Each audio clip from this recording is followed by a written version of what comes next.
বার্ধক্য ভাতা বলুন, বিধবা ভাতা বলুন, সব ভাতা কি সব সাধারণ মানুষরা পাচ্ছে? পাচ্ছে না, পাচ্ছে কিছু জন যারা কিনা তাবেদারিটা ওনার করতে পারছে, যারা কিনা ওনাকে ওনার তোষণ মানে ওনার তোষণ নীতির পক্ষে আছে, তাদের ওনার যে পদলেহন করছে তাদেরকে উনি এই লক্ষ্মীর ভান্ডার, স্বাস্থ্য সাথী, শিশু সাথী দিচ্ছে।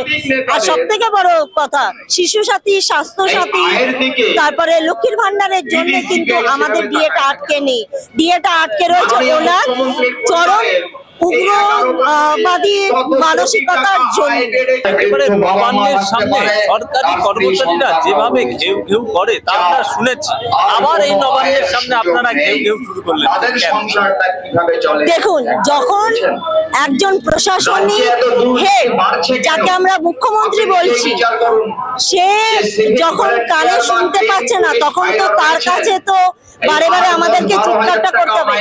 জন্মানোর পরে একটা শিশুকে একটা মা কিন্তু এমনিতে দুধ দেয় না, যতক্ষণ না বাচ্চা কান্নাকাটি করছে। বাচ্চা কাঁদলো তার মানেই হচ্ছে মা বুঝলো যে বাচ্চার খিদে পেয়েছে।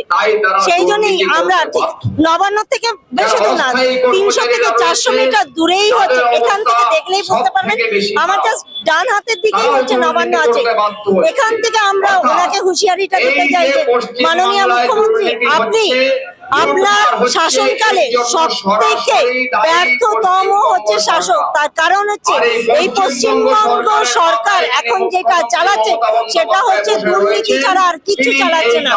না তো আমরা যাদের ডিএটা প্রাপ্য তাদেরকে দিয়ে দিচ্ছেন না, যারা কর্মের জন্য বসে আছে তাদেরকে চাকরি দিচ্ছেন না, স্কুলে যেই ছাত্রছাত্রীরা যাচ্ছে সেই ছাত্রছাত্রীদেরকে সঠিক পরিমাণে আহারটা দিচ্ছেন না। একটা স্কুলে মিড ডে মিল যে চালাচ্ছেন তার জন্য কত টাকা দিচ্ছেন, তার বাচ্চাতে হয়তো 5 টাকা 75 পয়সা দিচ্ছেন, সেইটাতে গিয়ে কি একটা বাচ্চার খাওয়া হয়? হয় না। কিন্তু আপনারা সেটা দিয়েই হচ্ছে মাস্টারমশাইদেরকে বলছেন, দিদিমণিদেরকে বলছেন যে মিড ডে মিলটা চালাতে হবে। আপনার বাচ্চা যদি আজ সরকারি স্কুলে পড়তো তাহলে কি আপনি পারতেন শুধুমাত্র এই 5 টাকা 75 পয়সা দিতে? কিংবা আপনার কোনো সরকারি, আপনার লোকেরা যদি সরকারি কর্মচারী হতো তাহলে কি পারতেন ডিএটা না দিয়ে থাকতে? মুখ্যমন্ত্রী তো বলছেন যে যা পাচ্ছি তাই দিচ্ছি, আমার যেটুকু ক্ষমতা, যেটুকু সরকারের ক্ষমতা তাই। লাস্ট ইয়ার 2023-এর এপ্রিল মাসে যখন আমরা নবান্নতে সিএস এর সাথে চিফ সেক্রেটারির সাথে দেখা করেছিলাম, ওনারা কিন্তু আমাদেরকে সরাসরি বলেছিল যে ডিএ বাবদ কিংবা সরকারি কর্মচারীদের মাইনা বাবদ সরকার, কেন্দ্রীয় সরকার থেকে কোনো টাকা পয়সা ডিএ নেই। যা অর্থ প্রদান করেছে সেই অর্থ যথেষ্ট হচ্ছে আমাদের ডিএ এবং আমাদের মাইনা দেওয়ার জন্য। তারপরে সেই টাকাটা আমাদের ডিএ বাবদ যে টাকাটা সরকার থেকে দিয়েছে সেই টাকাটা এই সরকার কি করেছে সেটা জবাব দিতে পারবেন? উনি শ্বেতপত্র কি প্রকাশ করতে পেরেছেন আগের বছর থেকে এই বছর? আমাদের কিন্তু একটাই দাবি ছিল যে আপনারা শ্বেতপত্র প্রকাশ করুন, তবেই কিন্তু আমরা বুঝতে পারবো যে আপনি কতটা সঠিক বলছেন, কতটা মিথ্যে বলছেন। উনি একটা কথা বলেছিলেন কিছুদিন আগে, খুব ভালো করে আমাদের মনে আছে, আপনারাও জানেন নিশ্চয়ই, যে আমি মিথ্যে কথা বলি না। তারপরেই হচ্ছে আবার কি বলেছিল, আমি সবসময় মিথ্যে কথা বলি না। তার মানে এটাই কিন্তু উনি পরোক্ষ করে বোঝাতে চাইলেন যে আমি সবসময় মিথ্যে কথা বলি, খুব কম সময় সত্যি কথা বলি। এখানে যদি আজকে ওনার বাড়ির লোকরা থাকতো, ওনার বাড়ির লোকরা যদি না খেয়ে থাকতো তাহলে কি উনি সহ্য করতে পারতেন? আমরা তো ওনার সন্তান সম। উনি রাজ্য প্রধান, মুখ্যমন্ত্রী মানে হচ্ছে একজন, আমাদের যদি মেল পার্সন হতো তাহলে আমরা পিতা বলতাম, কিন্তু উনি মা। ওনার হচ্ছে ট্যাগলাইনই হচ্ছে মা মাটি মানুষের সরকার। কোন মা মাটি মানুষের সরকার চালাচ্ছে যেখানে এখানে পশ্চিমবঙ্গে একের পর এক দুর্নীতি হচ্ছে, এত হচ্ছে লোকেরা না খেতে পেয়ে মরছে, আর 6 লক্ষের উপরে হচ্ছে শূন্যপদ রয়েছে। সেই 6 লক্ষ পরিবারের কথা উনি ভেবে রেখেছেন? ভেবে রাখেননি। উনি শুধু ভেবে রেখেছেন ওনার নিজের আমলা মন্ত্রীদেরকে ভেবে রেখেছেন।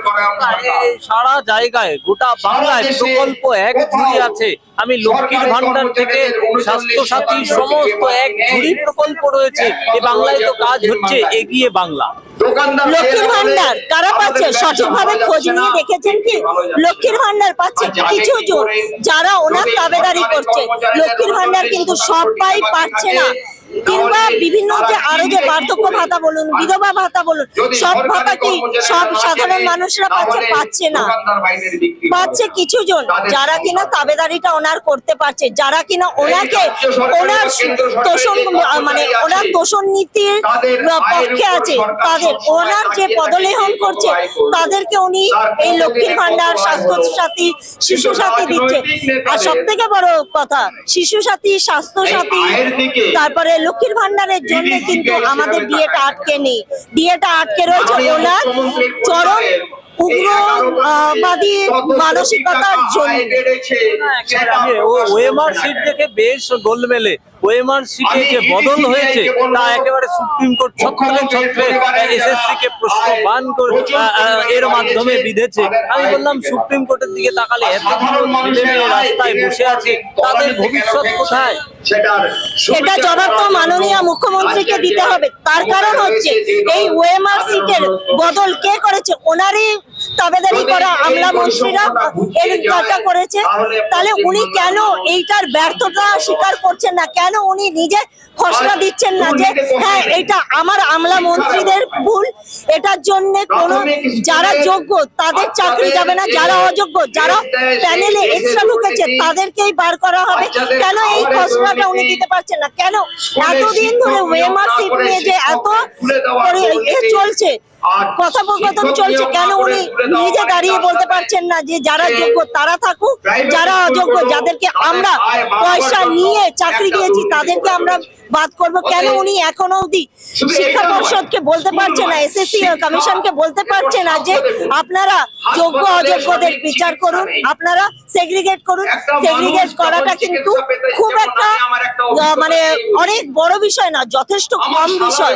এটা কিন্তু চাইলে না এই নবান্ন থেকে করতে পারে, কিন্তু করবে না। তার কারণ হচ্ছে ওনার সেই মানসিকতা নেই। ব্রাত্য বসু এসেছিলেন, ব্রাত্য বসু মাঝখানে একবার এসেছিলেন, কথাও বলতে পারেন। দেখুন, ব্রাত্য বসু তো সকালে একটা কথা বলে, দুপুরে একটা কথা বলে, সন্ধ্যাবেলা একটা কথা বলে, রাত্রেবেলা একটা কথা বলে। তার কারণ হচ্ছে ওনারা কোন স্টেটে কখন থাকছে ওনারা নিজেরাই জানে না। সেই জন্য ব্রাত্য বসু তো একজন শুধুমাত্র ওনার কর্মচারী বলতে গেলে, ওনার মন্ত্রীমহলের কর্মচারী। উনি নিজে নবান্নতে বসে থেকে উনি কি করছেন? উনি ওনার রাজত্ব চলাকালীন কেন এত দুর্নীতি হচ্ছে, কেন এত সিস্টেমেটিক ফ্রড হচ্ছে? কুণাল ঘোষ তিনিও কিন্তু মধ্যস্থতা করতে এসেছিলেন। তৃণমূলের সাধারণ সম্পাদক কুণাল ঘোষ এবং মুখপাত্র কুণাল ঘোষ তিনি কিন্তু মধ্যস্থতা করে বলেছিলেন যে একটা সমাধানের পথ বেরোবে। কিন্তু আমরা দেখলাম যত দিন গড়াচ্ছে সমাধান হচ্ছে না, আরো জটিল হচ্ছে। কুণাল ঘোষ সব থেকে হাস্যকর নামটা বললেন হয়তো, তার কারণ হচ্ছে কুণাল ঘোষ ওর হচ্ছে ব্যাকগ্রাউন্ডটা দেখুন।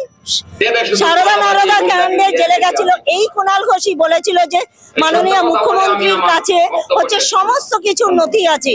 সেই কুণাল ঘোষকে কি আমরা বিশ্বাস করতে পারি? বিশ্বাস করতে পারি না। তার কারণ হচ্ছে কুণাল ঘোষ নিজেই একটা ফ্রডের সাথে যুক্ত। তাহলে সে কি করে অন্যদের হয়ে কথাটা বলছে?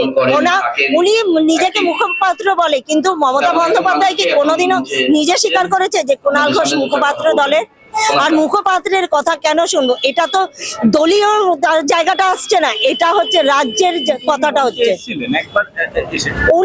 উনি মঞ্চে আসলে কি হবে? সে তো অভিষেক ব্যানার্জিও এসেছিল মঞ্চে, এসে অনেক কিছু বলেছে। তারপরে কি আজকে 2016 ছেলে মেয়েগুলো কি চাকরি পেল না? 2017 যাদের চাকরি এখনো দোদুল্যমান, তারা চাকরিটা ঠিকঠাক করতে পারলো নাকি? এখনো যারা যে বাকি যে 6 লক্ষ কেন তার থেকে বেশি হয়তো আছে, তারা কি চাকরিটা পেয়েছে? পায়নি।